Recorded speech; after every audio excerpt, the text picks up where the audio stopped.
കണ്ണൂർ കിച്ചണിലേക്ക് നിങ്ങൾക്ക് എല്ലാവർക്കും സ്വാഗതം. ഇന്ന് ഞാൻ ഉണ്ടാക്കുന്നത് നല്ലൊരു മീൻ കറിയാണ്. ഞാനിത് തയ്യാറാക്കുന്നത് അയക്കൂറ വെച്ചിട്ടാണ്. ഏത് തരം മീൻ വെച്ചിട്ടും നമുക്ക് ഇതേപോലെ ഉണ്ടാക്കിയെടുക്കാം. മത്തിയോ അയിലോ എന്ത് മീനാണെങ്കിലും കുഴപ്പമില്ല. ഇതേപോലെ നിങ്ങളൊരു പ്രാവശ്യം ഉണ്ടാക്കി നോക്കൂ. ഭയങ്കര ടേസ്റ്റി ആയിട്ടുള്ള ഒരു മീൻ കറിയാണ്. നമുക്ക് ചോറിനാണെങ്കിലും പത്തിരിക്കാണെങ്കിലും ഒക്കെ ഇത് നല്ലതാണ്. അപ്പോൾ എങ്ങനെയാണ് ഇത് ഉണ്ടാക്കിയെടുക്കുന്നത് നമുക്ക് നോക്കാം. കറി ഉണ്ടാക്കാൻ വേണ്ടി ഞാനിവിടെ എടുത്തിരിക്കുന്നത് ഒരു 12 ചെറിയുള്ളി, അതായത് കുഞ്ഞുള്ളിയാണ്, ചുവന്നുള്ളി. പിന്നെ എടുത്തിരിക്കുന്നത് 1 ടേബിൾ സ്പൂൺ വരെ വെളുത്തുള്ളിയും പിന്നെ ഒരു ചെറിയ കഷ്ണം ഇഞ്ചി, ഏകദേശം ഒരു 1-1.5 ടീസ്പൂൺ വരെ ഉണ്ടാവുള്ളൂ. അപ്പോൾ ആദ്യം തന്നെ നമുക്ക് എടുത്തു വെച്ചിരിക്കുന്ന ഈ ചുവന്നുള്ളി, വെളുത്തുള്ളി, ഇഞ്ചി ഇത് മൂന്നും കൂടി ഒരു മിക്സിയുടെ ചെറിയ ജാറിലിട്ടിട്ട് ഒന്ന് അടിച്ചെടുക്കാം. ഒരുപാട് പേസ്റ്റ് ആവൊന്നും വേണ്ട, ഒന്ന് ചതച്ചെടുത്താൽ മതിയാവും. അപ്പോൾ ഞാനിതൊന്ന് അടിച്ചെടുക്കാൻ പോവാണ്. അങ്ങനെ ഇത് മൂന്നും കൂടെ ഒന്ന് ചതച്ചെടുത്തിട്ടുണ്ട്. ഇത് കണ്ടില്ലേ, ഈ ഒരു പരുവത്തിലായാൽ മതി, ഒരുപാട് അങ്ങ് പേസ്റ്റ് ആവേണ്ട ആവശ്യമൊന്നുമില്ല. അപ്പോൾ ഇതിവിടെ റെഡി ആയി കഴിഞ്ഞു. ഇനി നമുക്ക് കറി ഉണ്ടാക്കാൻ വേണ്ടി തുടങ്ങാം.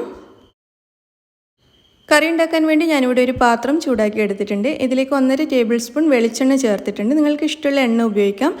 ഞാൻ വെളിച്ചെണ്ണയാണ് ഉപയോഗിച്ചിരിക്കുന്നത്. ഇതിലേക്ക് നമ്മൾ ചതച്ച് വെച്ച ചെറിയുള്ളിയും വെളുത്തുള്ളിയും ഇഞ്ചിയും കൂടി ചേർത്തിട്ട് ഒന്ന് വഴറ്റിയെടുക്കാം. ഏകദേശം 1 മിനിറ്റ് വരെ ഒന്ന് വഴറ്റിയതിന് ശേഷം നമുക്കിതിലേക്ക് ഒരു 3 പച്ചമുളക് അരിഞ്ഞത് ചേർക്കാം. അതുപോലെ തന്നെ കുറച്ച് കറിവേപ്പിലയും കൂടി ചേർത്തിട്ട് വീണ്ടും ഒന്ന് വഴറ്റിയെടുക്കാം. ഇതൊക്കെ ചേർത്തിട്ട് 1 മിനിറ്റ് വരെ ഒന്നുകൂടി ഒന്ന് വഴറ്റുക. അതിനുശേഷം നമുക്കിതിലേക്ക് 1 ടേബിൾ സ്പൂൺ മുളക് പൊടി ചേർക്കാം, 1 ടേബിൾ സ്പൂൺ മല്ലിപ്പൊടി, ഒരു 1/4 ടീസ്പൂൺ അല്ലെങ്കിൽ 1/2 ടീസ്പൂൺ വരെ മഞ്ഞൾപ്പൊടിയും കൂടി ചേർത്തിട്ട് എല്ലാം കൂടി ഒന്ന് വഴറ്റിയെടുക്കാം. പൊടികളുടെ പച്ചമണം മാറാൻ വേണ്ടിയിട്ട് കുറഞ്ഞത് 1 മിനിറ്റെങ്കിലും ഒന്ന് വഴറ്റുക. നല്ലപോലെ ഒന്ന് വഴറ്റിയതിന് ശേഷം നമുക്കിതിലേക്ക് തക്കാളി ചേർക്കാം. ഞാനിവിടെ ഒരു ചെറിയ തക്കാളിയാണ് ചേർക്കുന്നത്. തക്കാളി ചേർത്തിട്ട് നല്ലപോലെ ഒന്ന് മിക്സ് ചെയ്തെടുക്കാം. ഒന്ന് മിക്സ് ചെയ്തതിന് ശേഷം നമുക്ക് ഈ കറിയിലേക്ക് ആവശ്യമായിട്ടുള്ള അത്രയും ഉപ്പും കൂടി ചേർക്കാം. ഉപ്പ് ചേർത്തിട്ട് വീണ്ടും നന്നായിട്ടൊന്ന് മിക്സ് ചെയ്യാം.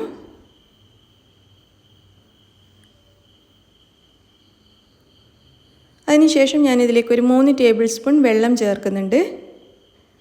വെള്ളം ചേർത്തിട്ട് ഒന്ന് മിക്സ് ചെയ്തതിന് ശേഷം നമുക്കിത് അടച്ച് വെച്ചിട്ട് ഒന്ന് വേവിച്ചെടുക്കണം. ആ സമയത്ത് ഈ പൊടികളൊന്നും കരിഞ്ഞു പോവാതിരിക്കാൻ വേണ്ടിയിട്ടാണ് കുറച്ച് വെള്ളം ചേർത്തിരിക്കുന്നത്.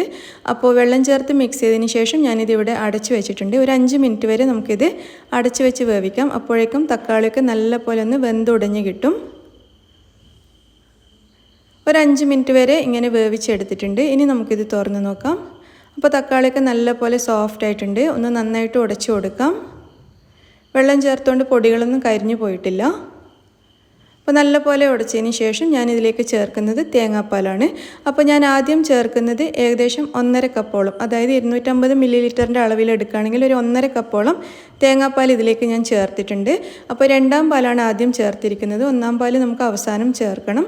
അപ്പോൾ 2ാം പാൽ 1.5 കപ്പ് കേട്ടോ. ഞാൻ ഇൻഗ്രീഡിയൻസൊക്കെ ഡിസ്ക്രിപ്ഷൻ ബോക്സിൽ കൊടുക്കുന്നുണ്ട്, അതിൽ നോക്കിയാൽ മതി. അപ്പോൾ 1.5 കപ്പ് തേങ്ങാപ്പാൽ ചേർത്തിട്ട് നല്ലപോലെ മിക്സ് ചെയ്തിട്ടുണ്ട്. ഇനി നമുക്കിതിലേക്ക് ചേർക്കേണ്ടത് പുളിയാണ്. അപ്പോൾ ഞാനൊരു ചെറിയ കഷ്ണം പുളി ഒരു 1/2 കപ്പ് വെള്ളത്തിലിട്ട് കുതിർത്തെടുത്തിട്ടുണ്ട്. ഒരു 5 മിനിറ്റ് വരെ ഇങ്ങനെ ഇട്ട് വെച്ചാൽ മതി. ഒരു ചെറിയ നെല്ലിക്ക വലുപ്പത്തിലുള്ള പുളിയാണ് എടുത്തിരിക്കുന്നത്, വാളൻ പുളിയാണ്. അപ്പോൾ അത് പിഴിഞ്ഞിട്ടുള്ള അതിൻ്റെ വെള്ളമാണ് ഞാനിപ്പോൾ ഇതിലേക്ക് ചേർക്കുന്നത്. അപ്പോൾ ഈ വെള്ളം കൂടി, പുളിവെള്ളം കൂടി ചേർത്തിട്ട് ഒന്നുകൂടി മിക്സ് ചെയ്തെടുക്കാം. നല്ലപോലെ മിക്സ് ചെയ്തതിന് ശേഷം ഇത് തിളക്കാൻ വേണ്ടിയിട്ട് നമുക്ക് വെയിറ്റ് ചെയ്യാം. നന്നായിട്ട് വെട്ടി തിളച്ചിട്ട് വേണം നമുക്കിതിലേക്ക് മീൻ ചേർക്കാൻ വേണ്ടിയിട്ട്. അപ്പോൾ ഈ കറി ഇപ്പോൾ നന്നായിട്ട് വെട്ടി തിളക്കാൻ തുടങ്ങിയിട്ടുണ്ട്. ഇനി നമുക്ക് ഇതിലേക്ക് മീൻ ചേർത്ത് കൊടുക്കാം. അപ്പോൾ ഞാനിന്ന് അയക്കൂറ വെച്ചിട്ടാണ് ഈ ഒരു കറി തയ്യാറാക്കുന്നത്. അപ്പോൾ ഒരു 4 പീസ് അയക്കൂറയാണ് ഞാൻ ഈ കറിയിലേക്ക് ചേർത്ത് കൊടുക്കുന്നത്. ഒരുപാട് വലുതല്ല, ഒരു മീഡിയം സൈസിലുള്ള അയക്കൂറ ഒരു 4 പീസ് ഞാൻ ഇതിലേക്ക് ചേർക്കുകയാണ്. അപ്പോൾ ഞാനിതിൻ്റെ സ്കിന്ന് കളഞ്ഞിട്ടാണ് ചേർക്കുന്നത്. അതുകൊണ്ടാണ് അയക്കൂറ ഒന്ന് ഉടഞ്ഞതുപോലെ കാണുന്നത്. അതിൻ്റെ സൈഡിലുള്ള സിൽവർ കളറിലുള്ള സ്കിൻ ഉണ്ടല്ലോ, അത് ഞാൻ കളഞ്ഞിട്ടുണ്ടായിരുന്നു. അത് കളയണമെന്ന് നിർബന്ധമൊന്നുമില്ല, പക്ഷേ ഇവിടെ കുട്ടികൾക്കൊന്നും അത് വലിയ ഇഷ്ടമില്ലാത്തതുകൊണ്ട് ഞാൻ എപ്പോഴും സ്കിന്ന് കളഞ്ഞിട്ടാണ് കറിയൊക്കെ ഉണ്ടാക്കുന്നത്. അപ്പോൾ അത് നമ്മൾ അയക്കൂറ ചേർത്തിട്ട് ഇതേപോലെ പതുക്കെ മിക്സ് ചെയ്ത് കൊടുക്കാം. മീൻ പെട്ടെന്ന് പൊട്ടിപ്പോവാൻ ചാൻസ് ഉള്ളതുകൊണ്ട് പതുക്കെ സ്പൂൺ വെച്ചിട്ട് ഇങ്ങനെ ഒന്ന് മിക്സ് ചെയ്ത് കൊടുക്കുകയാണ് ചെയ്യുന്നത്. അല്ലെങ്കിൽ പാത്രത്തിൻ്റെ 2 ഭാഗത്ത് പിടിയും പിടിച്ചിട്ട് ഒന്ന് ചുറ്റിച്ച് കൊടുത്താലും മതി. അപ്പോൾ അയക്കൂറ ചേർത്തിട്ട് നന്നായിട്ട് തിളപ്പിച്ച് വേവിച്ചെടുക്കാം. ഒരു 10 മിനിറ്റ് സമയമെടുക്കും വേവാൻ വേണ്ടിയിട്ട്. അപ്പോൾ ഒരു 10 മിനിറ്റ് വരെ നമുക്ക് ഇതേപോലെ ഒരു മീഡിയം ഫ്ലെയിമിൽ വെച്ചിട്ട് മീൻ വേവിച്ചെടുക്കാം. ഞാനിത് അടച്ച് വെക്കുന്നൊന്നുമില്ല, തുറന്ന് വെച്ചിട്ട് തന്നെയാണ് വേവിച്ചെടുക്കുന്നത്. ഒരു 10 മിനിറ്റ് വരെ നമുക്ക് വെയിറ്റ് ചെയ്യാം. അപ്പോൾ ഒരു 10 മിനിറ്റ് നല്ലപോലെ വേവിച്ചെടുത്തിട്ടുണ്ട്. ഇപ്പോൾ കറിയൊക്കെ കുറേ അങ്ങ് വറ്റി വന്നിട്ടുണ്ട്. ഇതിലെ മീനൊക്കെ നല്ലോണം വെന്തിട്ടുമുണ്ട്. കറി കണ്ടില്ലേ, കറി നന്നായിട്ടൊന്ന് വറ്റി വന്നിട്ടുണ്ട്. മീൻ കഷ്ണങ്ങളൊക്കെ നല്ലപോലെ വെന്തിട്ടുമുണ്ട്. അപ്പോൾ ഇനി നമുക്കിതിലേക്ക് തേങ്ങയുടെ 1/4 പാൽ ചേർത്ത് കൊടുക്കാം. നമ്മൾ നേരത്തെ 1.5 കപ്പ് 2 പാൽ ചേർത്തിട്ടുണ്ടായിരുന്നു. ഇനി ചേർക്കുന്നത് 1/4 കപ്പ് 1/4 പാൽ, നല്ല കട്ടിയുള്ള പാൽ 1/4 കപ്പ് ചേർത്തിട്ടുണ്ട്. അപ്പോൾ 1/4 പാൽ ചേർത്തതിന് ശേഷം നമുക്ക് പതുക്കെ ഒന്ന് മിക്സ് ചെയ്ത് കൊടുക്കാം. 1/4 പാൽ ചേർത്തിട്ട് ഒരുപാട് തിളക്കാൻ വേണ്ടി വെയിറ്റ് ചെയ്യണ്ട. നല്ലപോലെ ഒന്ന് മിക്സ് ചെയ്തിട്ട് ചെറുതായിട്ടൊന്ന് തിള വരുന്ന സമയത്ത് നമുക്ക് അടുപ്പത്തുനിന്ന് മാറ്റാവുന്നതാണ്. അപ്പോൾ 1/4 പാൽ ചേർത്തിട്ടും നല്ലപോലെ മിക്സ് ചെയ്തെടുത്തിട്ടുണ്ട്. ഒരുപാടങ്ങ് തിളക്കുന്നൊന്നുമില്ല, ചെറുതായിട്ടൊന്ന് ചൂടായിട്ടുണ്ട്. ഈ സമയത്ത് നമുക്കിത് അടുപ്പത്തുനിന്ന് മാറ്റാം. നല്ലപോലെ വെട്ടിത്തിളക്കാൻ വെയിറ്റ് ചെയ്യണ്ട. അപ്പോൾ ഇതേപോലെ ഒന്ന് ചുറ്റിച്ച് കൊടുത്തതിന് ശേഷം ഞാനിത് അടുപ്പത്തുനിന്ന് മാറ്റുകയാണ്. അതിനുശേഷം നമുക്ക് കറിയിലേക്കൊന്ന് താളിച്ചൊഴിക്കണം. അതിന് വേണ്ടിയിട്ട് ഞാനൊരു ചെറിയ പാൻ അടുപ്പത്ത് വെച്ചിട്ടുണ്ട്. അപ്പോൾ ഇത് ചൂടായിട്ടുണ്ട്. ഇതിലേക്ക് നമുക്ക് 1 ടേബിൾ സ്പൂൺ വെളിച്ചെണ്ണ ചേർക്കാം. ചൂടായ വെളിച്ചെണ്ണയിലേക്ക് നമുക്ക് ഏകദേശം 1/2 ടീസ്പൂൺ അല്ലെങ്കിൽ 1 ടീസ്പൂൺ വരെ കടുക് ചേർത്തിട്ടൊന്ന് പൊട്ടിച്ചെടുക്കാം. കടുക് നല്ലപോലെ മുഴുവനായിട്ടൊന്ന് പൊട്ടി വരണം. ആ സമയത്ത് നമുക്കിതിലേക്ക് കുറച്ച് പെരുംജീരകം, ഏകദേശം ഒരു 1/2 ടീസ്പൂൺ വരെ പെരുംജീരകം ചേർക്കാം. ഒരു 2 നുള്ളി ഉലുവ ചേർക്കാം. ഏകദേശം ഒരു 1/4 ടീസ്പൂൺ വരെയൊക്കെ വേണമെങ്കിൽ ചേർത്ത് കൊടുക്കാം. അതിനുശേഷം ഒരു 3-4 ചുവന്നുള്ളി ചെറുതായിട്ട് അരിഞ്ഞത് ചേർക്കാം.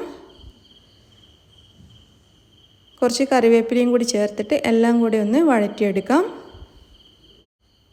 ചുവന്നുള്ളി ചെറുതായിട്ടൊന്ന് കളറ് മാറി വരുന്നത് വരെ ഒന്ന് വഴറ്റിയതിന് ശേഷം ഇത് നമുക്ക് കറിയിലേക്ക് ഒഴിച്ചു കൊടുക്കാം. അപ്പോൾ നമ്മുടെ മീൻ കറിയിലേക്ക് ഈ കാച്ചി ഒഴിച്ചത് ചേർത്തിട്ട് നല്ലപോലെ അങ്ങ് മിക്സ് ചെയ്ത് കൊടുക്കാം.